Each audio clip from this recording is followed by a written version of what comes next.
guest today is Jessica Hische, letterer, designer, illustrator, and self-described procrastiworker. Jessica is going to talk about procrastinating, finding the right balance so you don't experience burnout, and keeping your work interesting by trying new things. She also touches on how having artist representation helped her focus more on her work. So now let's get to know a little bit more about Jessica Hische. I'm going to ask you, pencil or pixel?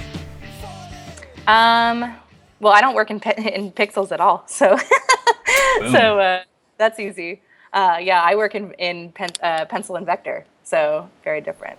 But, Now you do a lot of traveling. I mean, you're yeah. everywhere all the time.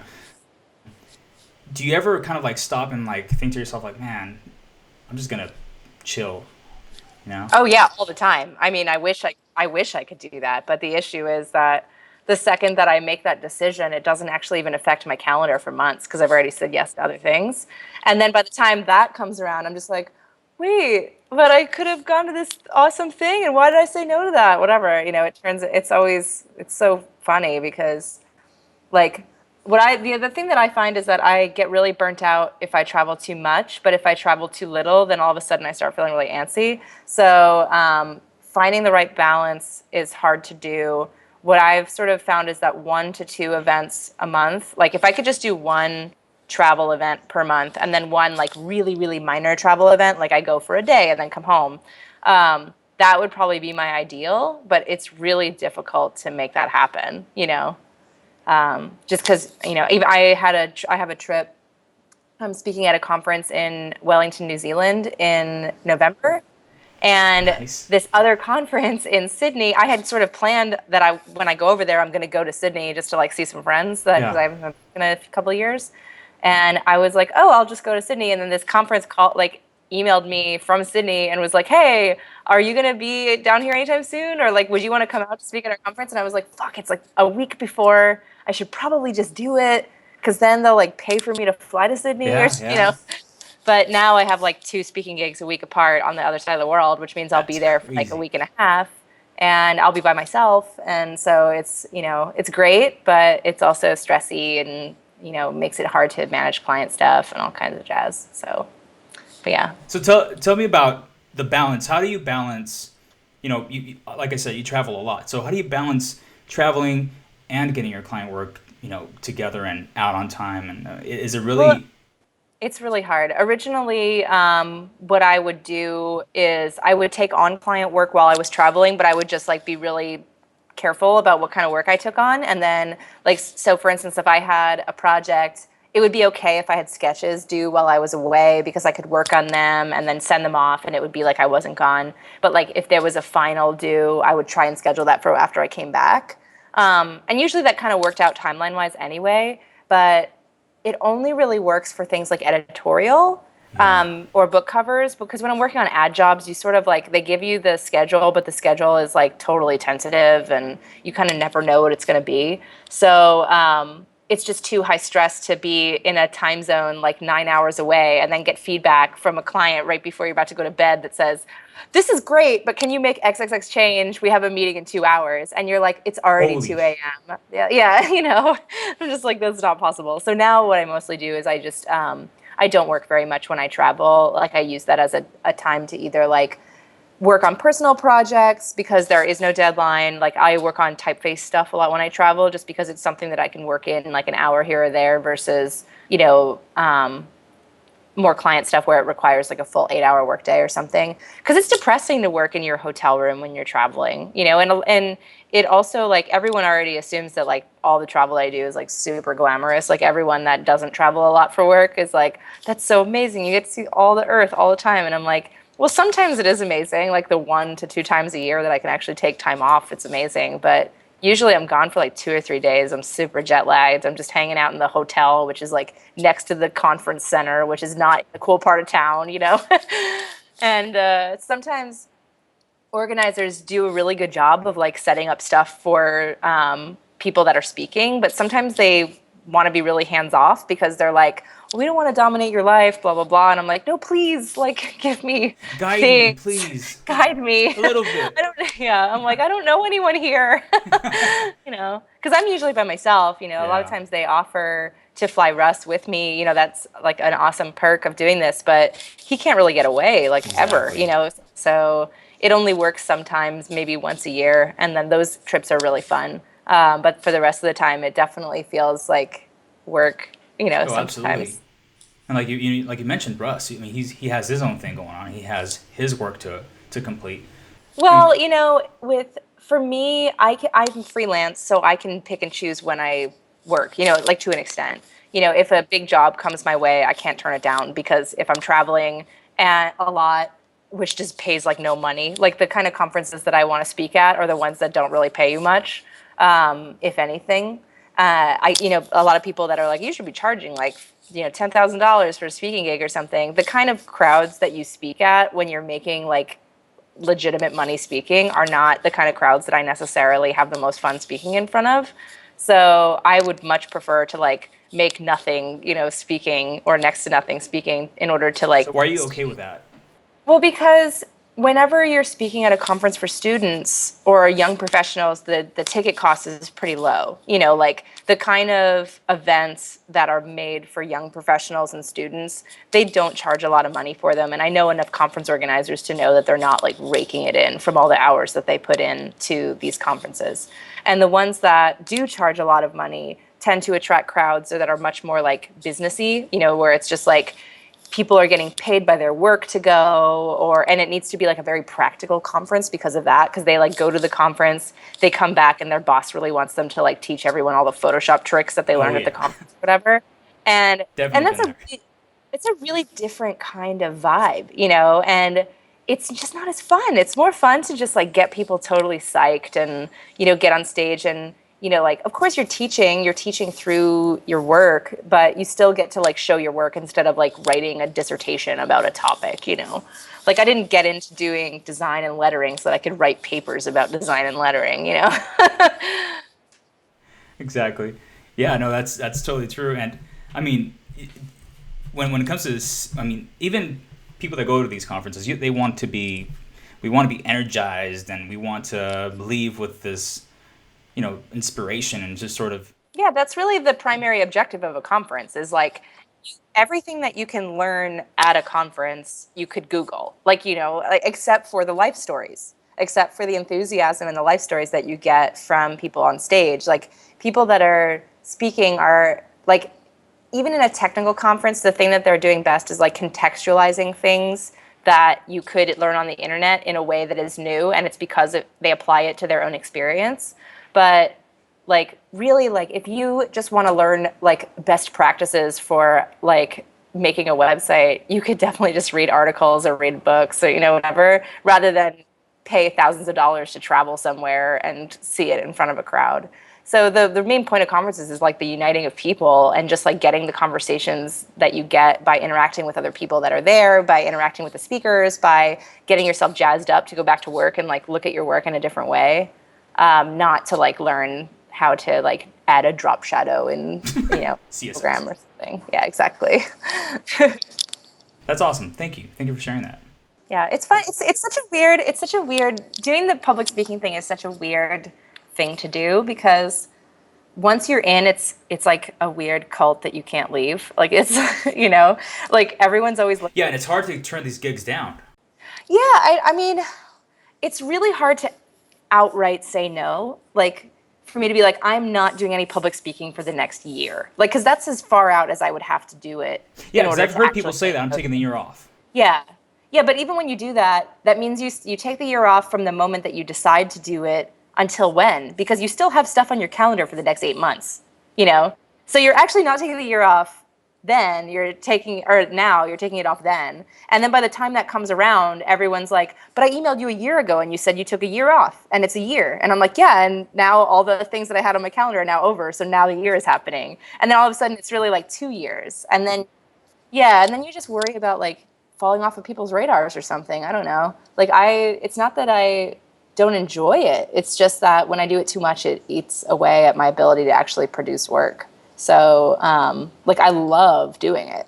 I get a lot of energy from it myself, and I love being able to travel and being able to interact with people in different cities. And but it definitely, if you do it too much, you don't produce anything, and then if you don't produce anything, you don't update your talks, and if you don't update your talks, you get people complaining about how it's like the same old shit over and over again.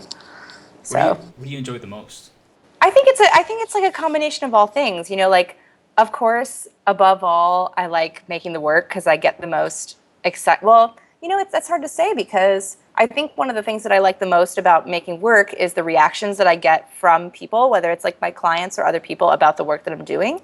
And I get that like immediacy of reaction really quickly when I do a talk. Like if I do a talk that goes really well, I get like this immediate like, wow, like I feel amazing about my work and your work and blah blah blah. And like you get that like, oh, I know, isn't everything great? Like that feeling that you get when a client really loves your piece. So you get a similar satisfaction from both, but of course the process of doing it is very different.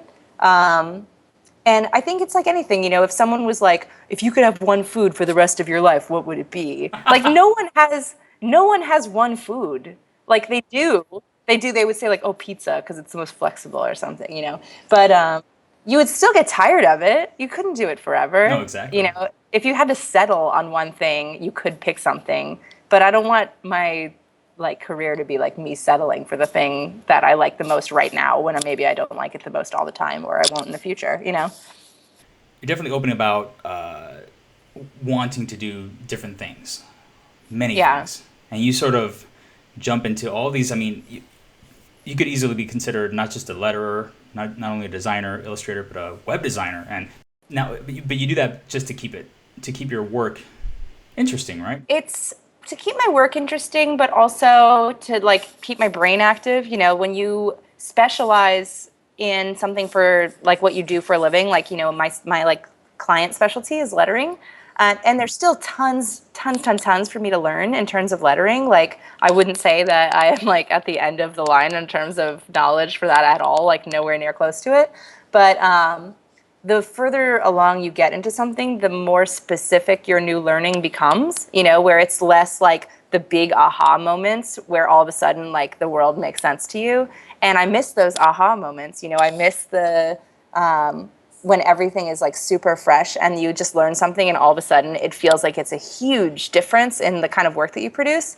And so I actually like end up reaching outside of my specialty to have those moments, which is why like I love learning web stuff because it's just such a different world. There's so much to learn. And as I learn it, I get that like awesome, sparkly, crazy feeling that you get when you're learning something new. It also has been really helpful because I've always really liked doing it, but never had a good enough, like, it's not something that I liked enough where I wanted it to be what I did all the time. Like I didn't like, I could see other people that were web designers working, and while the work itself was interesting, the way that the work is produced can be really crazy. Like with websites, you always have to be collaborating, unless you just want to kill yourself. And, because there's no finish, like it could always change. There's no finality to a project, and thankfully now it's less of a case where people are getting paid to like maintain websites, where that Yeah, used to, when I graduated college, that's like your life as a web designer was you made a website and then clients paid you to maintain it for the rest of your life, which sounds it's awful to me. insane. Yeah, exactly. So I was like, that does not appeal. I want to be able to work on a project, be done, everybody's happy, and then we walk away. And maybe they hire me later for something else. But I don't want every friend I make to be my best friend. Like I can only handle so many best friends. You describe yourself as being a procrastiworker worker. Can you share more about the importance of side projects and what they could do or what they Sure, could do yeah. for anyone? Well, so side projects are really important for a lot of reasons, and procrastinating doesn't have to mean working on side projects too. Like I procrastinate by working on other client projects that are not due yet. So sometimes I'll have something where like, it's Wednesday and the deadline for a client project is next Monday, And I could be working on it if I want to be on top of my stuff and not working on it over the weekend, but I'm really pumped about this other client project that's not due for 2 weeks. So I might end up procrastinating on the other client project instead of working on the one that is due sooner, Yeah. and then just push myself up against a wall, with that first one. But side projects are a different thing entirely because, when you think about client work, there's like an outside force that determines what you're doing on a day-to-day basis. Like it's you go out and you try and seek clients and you try and network and meet people that you want to work with. But for the most part, it's like a little bit of a game of chance. You like don't know what's going to come to fruition. You don't know who's going to come your way. Sometimes people will recommend you for a project and you don't really realize they did that. And then all of a sudden it's like a client comes to you that you would have never thought of before. So you like never know what you're going to be working on. And then also clients tend to be, some clients are very like visionary and loose and let you kind of like experiment all the time. But usually people come to you, there's a pretty tight timeline. They've seen something that you've done before and they're like, we love that. We want that, but for us, and yeah, of course, don't make it look exactly the same because we don't want to be those people, but it's still within the same like really tight zone. And so your portfolio that you create, if you only do client work, ends up becoming very specific. Like you don't do as much experimentation as you would do on your own. So side projects are a way to introduce more experimentation into your work, to do things that you're not currently getting paid to do, like stuff that you want to future get paid to do maybe. And then also it's a really good way, like with me, I love lettering, I love it, but I also love writing. I love, doing instructional stuff. I love making websites. And all of those things are not things that I want to get paid to do. Like I don't want to get paid to write necessarily, even though I'm writing a book right now with Chronicle, and it's like the process of doing it. Yeah, it's going to be great, but I am so bad at just sitting down to actually write. I just usually when I write stuff for my website, I wait until like I sort of like can't take it anymore and I have to do it. Like it's like I have a idea because I read an article or like I got in a fight with someone on Twitter and that spurned an idea for something, and then I have to do it right then because I'm really inspired. But when it comes to actually writing like 10 or 15,000 words just like on my process, like getting the motivation to do that is really hard. So I usually don't like to get paid to write because not that you make all that money in publishing, but yeah, I don't want to corrupt that process with deadlines. I like for it to be this like weird, like visceral, like gotta get it out when it needs to get out kind of thing. It's more like I get a fever or something and I have to like purge myself of it. I don't know. That's awesome. Can you tell us more about the book you're working on? Yeah, so Chronicle approached me to kind of do just a book of my work, and I told them I was really opposed to doing a monograph or anything because I still feel like it's way premature, and that people do monographs when they feel like they are making a major switch in their career, or if they've just been at it for long enough that it makes sense. Like if you're working for 20 years and you want to do like my studio for the last 20 years kind of thing, that makes sense. But I've only been doing this for like 8 or 9 years or something like that. And I was like, I don't want to be that person that at 30 has a monograph out. That just sounds weird. So I told them what I do have. I have these sketchbooks that I use sketchbooks to work on client projects, and every time that people see them when they come to my studio, they're like, "What? These are Yeah. crazy." Yeah. And it's not like they're like crazy artist books or anything. They're just like tight drawings that I've done for clients. And I wanted a way to showcase those. So the book is about my process and the way that I work. And it's really like a great excuse to show off sketches to finish. So showing like the kind of work that goes into the preliminary stuff before you see the final. Super awesome. Yeah, Do it you, should be good. do you know like approximately when that'll be out, or is it still a work in Well, my progress? final my final files for everything with the design, I'm still right. My writing is due tomorrow, which is not going to happen. But it's like it's just because it keeps growing. Like I Yeah. had a pretty low word count goal like that they gave me, which was 10,000 words. And right now it's at about 10,000 words, but I think by the time it's complete, it's probably going to be around 16 or 17,000 words, maybe 20. Wow. Just because I haven't even gotten into doing any of the legitimate like captioning and stuff like that too. And there's, you know, if I am a day or two late on this deadline, it won't be a huge deal because there's with the manuscript, there's like 3 different deadlines. So I'm gonna just have to push this like a week forward or something, and I should be able to get most of it done by the end of next week. And but yeah, so it's definitely like my final files are due in December, which probably means it's going to be out in like spring, I would think. Late spring? I'm not sure. I would assume that they would probably have it coming out sometime between spring and summer so that it is out for the school year following its the mechanicals being delivered. Definitely gonna have that. Well, I would have it on the show notes, but it's not out yet, so. Yeah, we can For append sure. it later. What would you tell a visual artist who has his or her hands in a little bit of everything? The best thing to do is it's not wrong to be doing a lot of things, but there's probably sort of a common unifying thing of those things that you enjoy.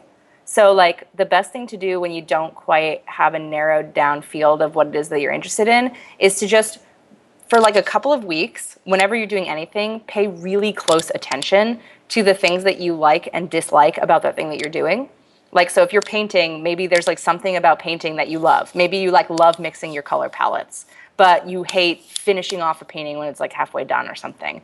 Or maybe you love, you know, like if you're talking about web design stuff, like maybe you love like thinking about the UX and like the way that people are going to like flow through it, and that gets you really excited. But the actual like making of buttons is annoying and stupid. So like you like just have to sort of take note of the things that you like and dislike and figure out ways to do those things that you like more often, or like what career paths involve doing those things that you like more often. Like if you end up finding that, like, say you're a web designer, right, but you kind of dabble in all sorts of shit. You do drawing, you do sculpture, you do I don't know, you're like a roller hockey person or something. I don't know. There's stuff about each of those things that is a practical thing that could be applied to a career. Like if you play hockey and you are like the team leader or something, or like help organize stuff, that shows you what sort of position within a company that you might want. If you, when you're doing web design work, you don't enjoy a lot of the upfront research and all that kind of stuff, then maybe you go into more like UI related stuff where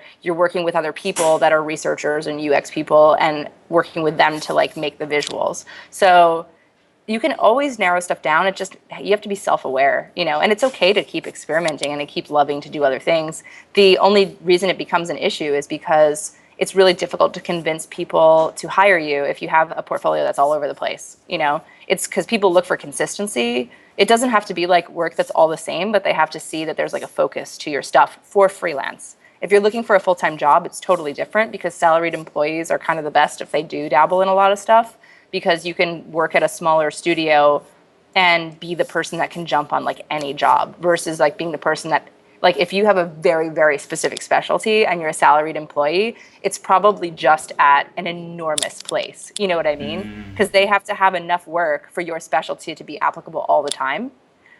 Versus if it's a tiny studio, like you can't bank on a client coming in the door every week that's going to need your specialty. You know, so you kind of do need to be a little bit more of a jack of all trades. So if your interest is to be freelance or to work for a really small company, I would say, if your interest is to be freelance or to work for a big company, specialize. And if your interest is to work for a small company, have things that you're better at than others, but still be more flexible about the kind of work that you want to do. Jessica, you used to talk about having an artist rep and how much that had helped you with your work in the past. Do you still have a rep? I do.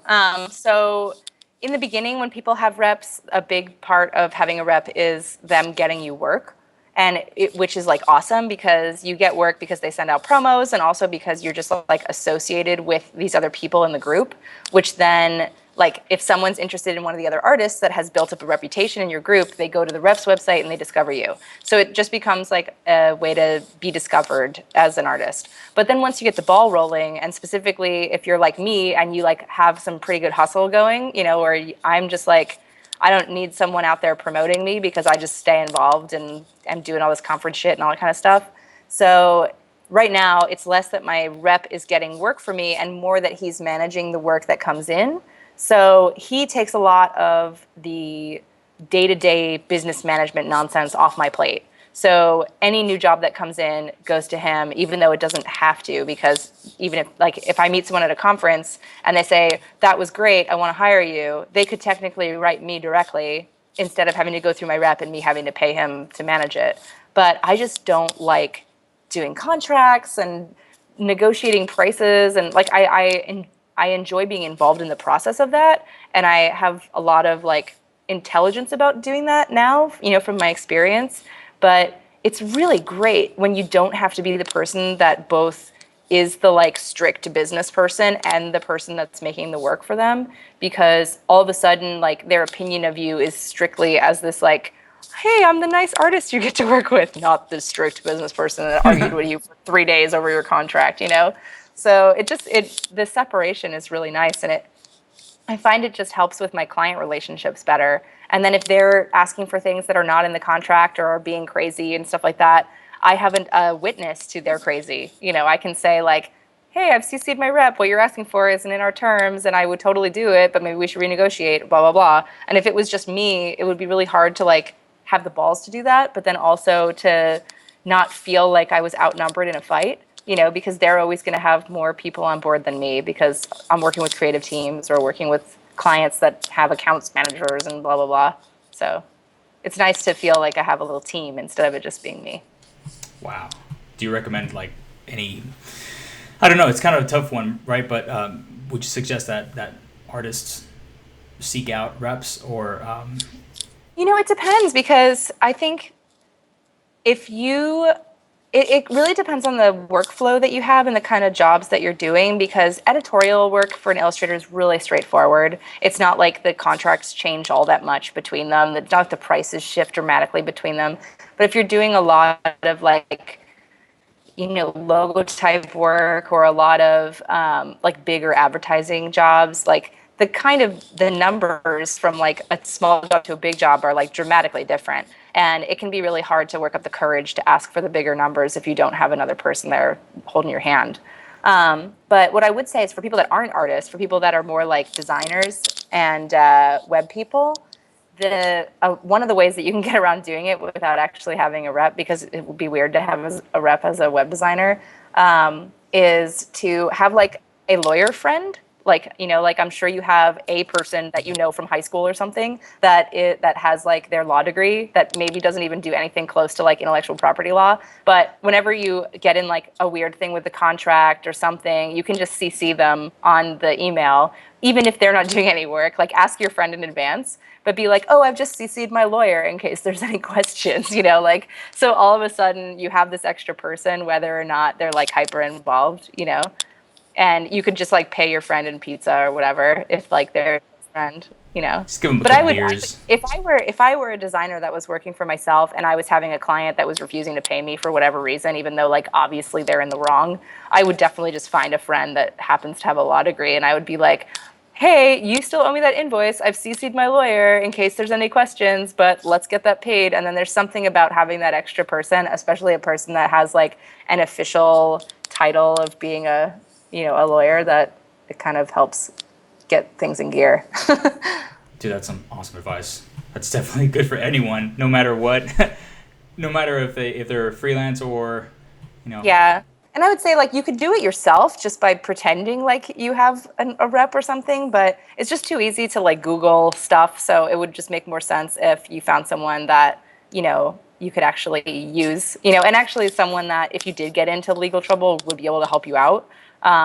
So yeah, it's just worth doing a little investigation and some wooing of your friends. Can you tell us about a time in your career when something didn't go right, didn't go the way you thought it would? Did it work out at the end, or what happened and did it work out? There have been a couple. I've had like a couple of projects where I've had to fire the client, or where the job went south in a really intense way. Like, like one job in particular, which I won't mention the people or whatever involved, because I'm sure they're nice or whatever, but it like left me in tears. Like it was really bad. So Wow. I was working with this company and I was really, really excited to work with them. Like the project that they came to me for was like perfect. It was like just the exact kind of project that I wanted to do. Something that had like a lot of reach, but was still very friendly and awesome. And, it would be one of those projects that your parents would get, you know what I mean? Where it would be like kind of braggy with like my Wow. stepmom would be able to be like, oh my God, can you believe it? And I'd be like, I know. So I was really pumped about it. And I put a lot of time into doing my sketches and into options. And like, even from the beginning, I was sort of like accused of like half-assing it, that they were like, well, we really were looking for more of this. We really were looking for more of this. And I'm like, okay, just tell me what to do. We'll keep going. I'm really trying, blah, blah, blah. And then we just had some communication issues along the way. Like they there was a deadline on like a Monday for one of the options, and like that weekend of one of my girlfriends like had a surprise bachelorette party that was just her and three people going to like a day spa. And so I emailed them to be like, hey, is it okay if I send these end of day Monday? My friend sprung this last minute bachelorette party on me and I thought I was gonna be able to work on it all day on Sunday and now I can't. And they were like, no problem, no problem. And then like a week later, they were like when the job got killed, like, a week or two later, they cited that as like my unprofessionalism and like how I missed an important deadline for a bachelorette party. And I was like, one, we never said this was an important deadline. Two, you totally okayed it and were super nice and put a smiley face in your email. But at this point, like they weren't even contacting me anymore. Like it was like a totally different department that was saying that they did like speaking on behalf of the person that was communicating with me. And they basically just like tried to prove that I was completely incompetent along the path, even though I was doing everything that they were asking me to do. And it was just one of those things where like all of our communication was on the phone. So I had very little proof that they were like happy and approving everything. And it was just like the worst. Like I just felt like I had to defend myself like crazy. And by the end of the job, like my rep was, fighting to get a good enough kill fee because I had put a lot of work into it.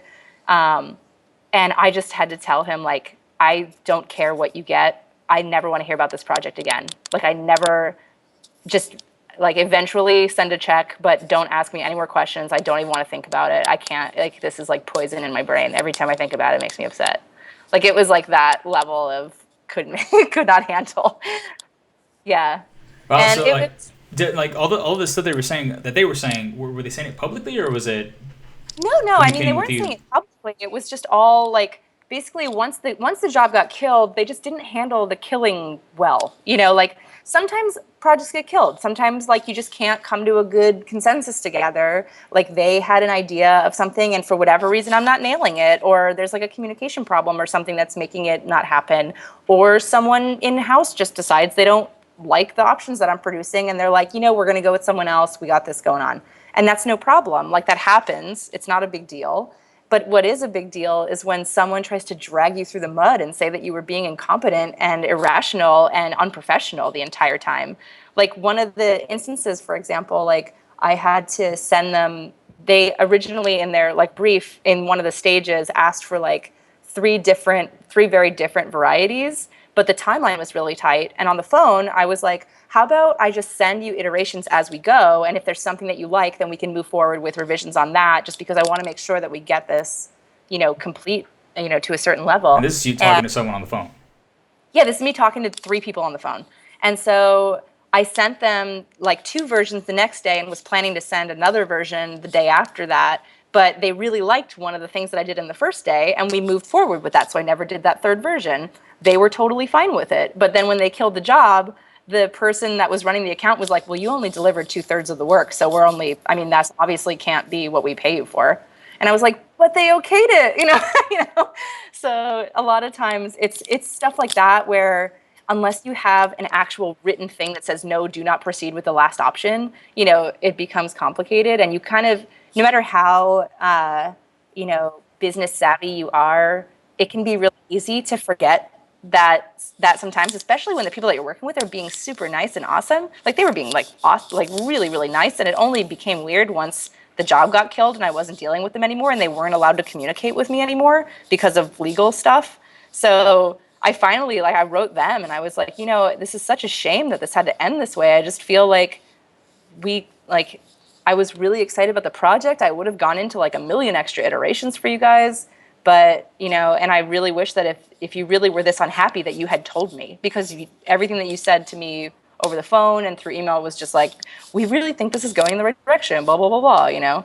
So it was just like a really upsetting turnout. And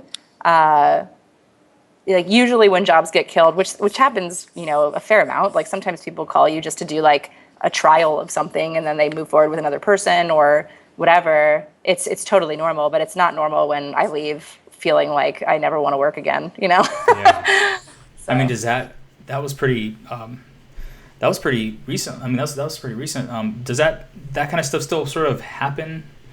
Oh yeah. You see that happen a lot? It happens to everybody. I've heard this from other designers too, that like designers that you think would never encounter like major crazy resistance. I would have thought that you've encountered something like that.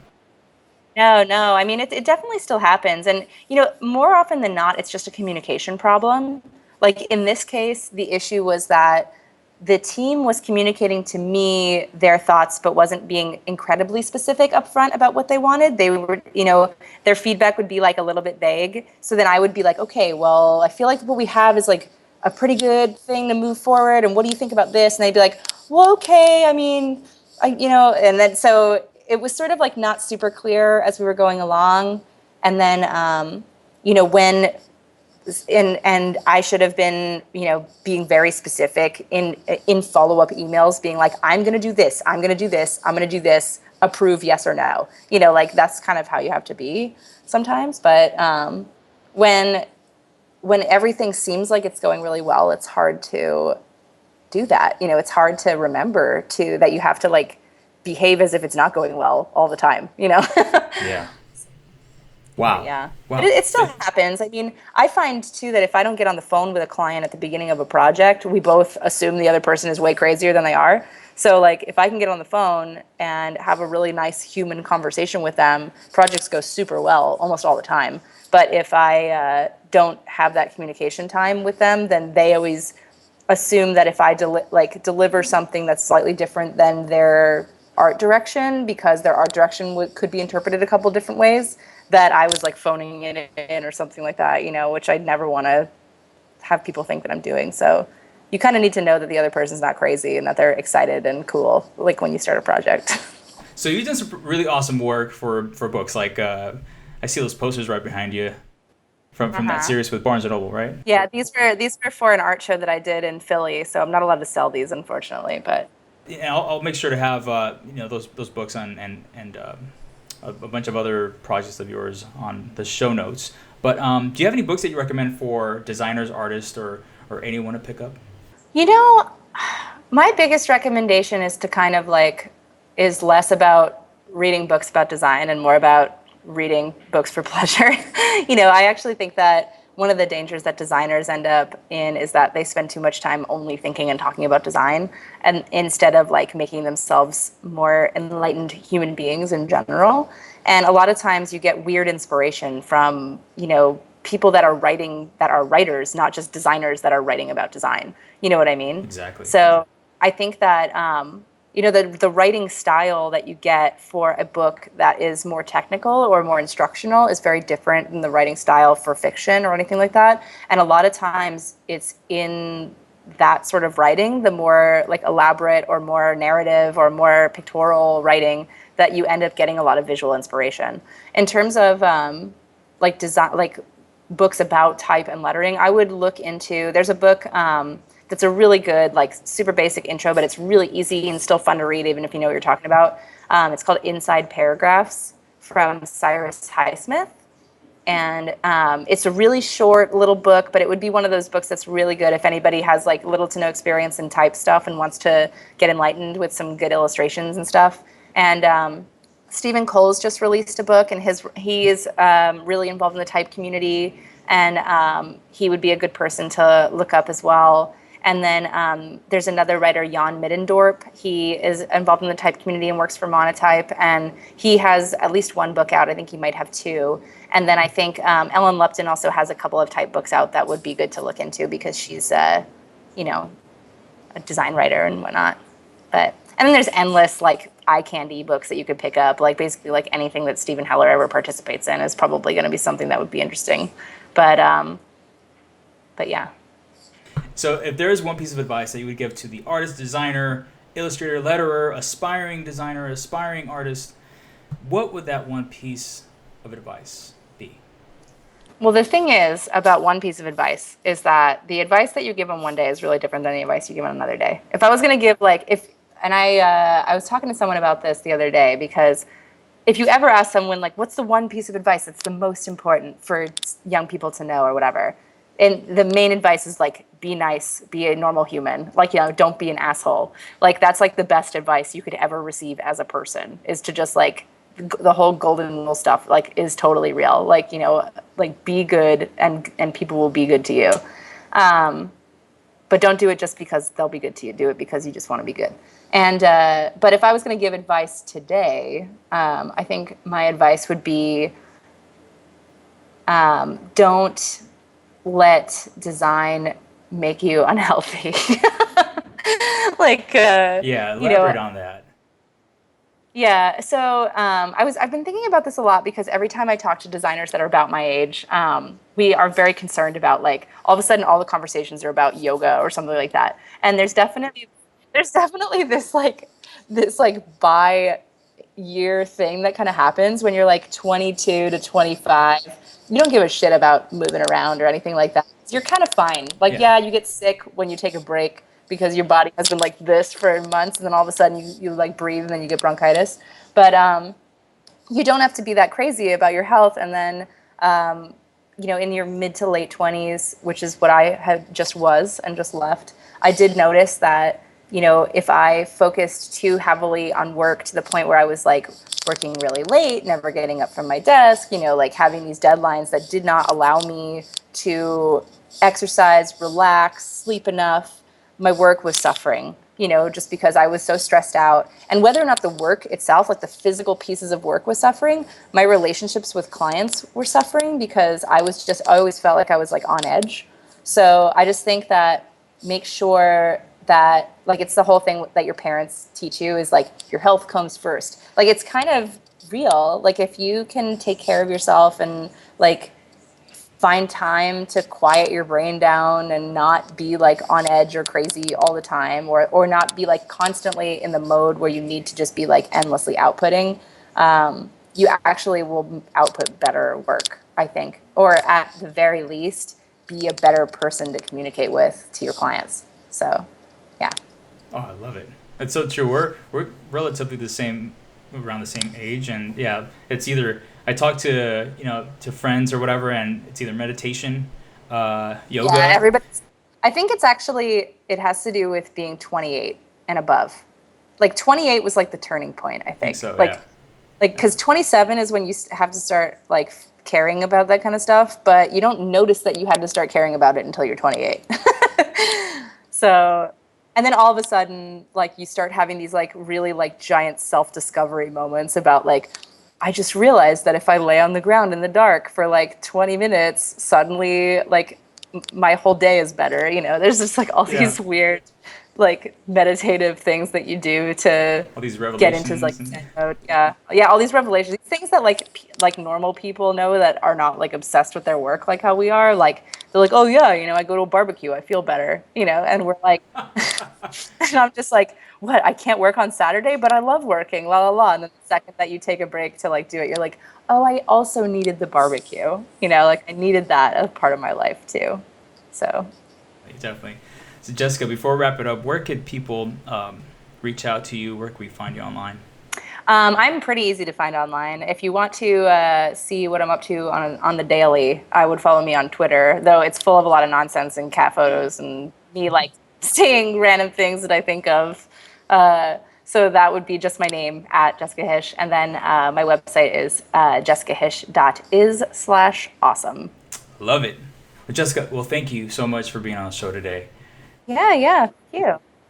And everyone, you could find all links to what we talked about today here on pencilversuspixel.com/Jessica Hische. So that's pencilvspixel.com/Jessica Hische. Thank you again, Jessica. Appreciate it. Thank you. Thank you, everyone. We'll see you next week.